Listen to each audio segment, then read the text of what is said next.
If your Roku remote isn't responding and you don't have a pairing button, syncing it may seem impossible. In this video, I will guide you through syncing your remote without the need for Wi-Fi or a pairing button, helping you solve those frustrating issues and get your remote working properly again. To start, it's important to identify the type of Roku remote you have.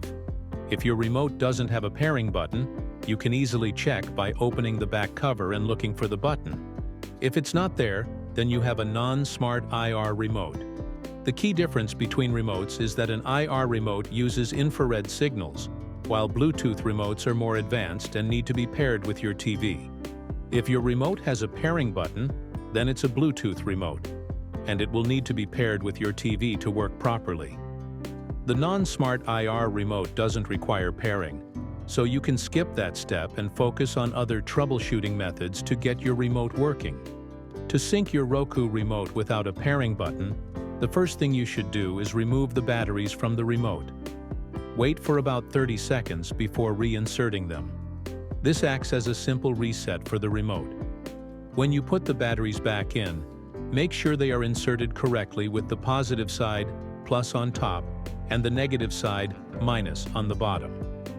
This will ensure that the remote is powered up properly and ready to sync. If your remote still isn't working after you've reset it, the next thing to check is whether the infrared signal is actually being sent. To do this, grab your smartphone and open the camera app. Point the remote at the phone's camera and press any button on the remote. You should be able to see a light on the front of the remote through the camera. This is the infrared signal. Keep in mind that your eyes can't see this light, but the camera on your phone can. If you see the light, it means the remote is sending a signal, and the issue might be with your TV. If you don't see the light, then the problem could be with the remote itself. If pressing a button doesn't light up the IR emitter, there might be dirt or grime stuck under the buttons, preventing them from working properly. To fix this, start by removing the batteries from the remote. Then, press each button individually to make sure none of them are stuck. After that, gently slap the remote in your hand a few times to help dislodge any debris inside. Once you've done this, reinsert fresh batteries and test the remote again to see if it works.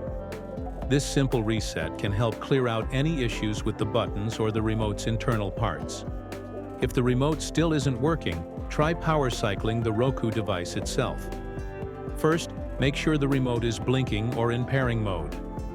Once you've confirmed that, unplug the Roku device from the power source, wait a few seconds, and then plug it back in. This can help reset the connection between the remote and the device. Give it a minute to see if the remote starts working again after the Roku restarts. That's it for this video on how to sync your Roku remote without a pairing button. I hope this step-by-step guide helped you get your remote working again. If you found this video helpful, please give it a thumbs up and don't forget to subscribe for more helpful tech tips. Got any questions? Or did this fix work for you? Let me know in the comments below. I'd love to hear your thoughts. Thanks for watching, and I'll see you in the next video.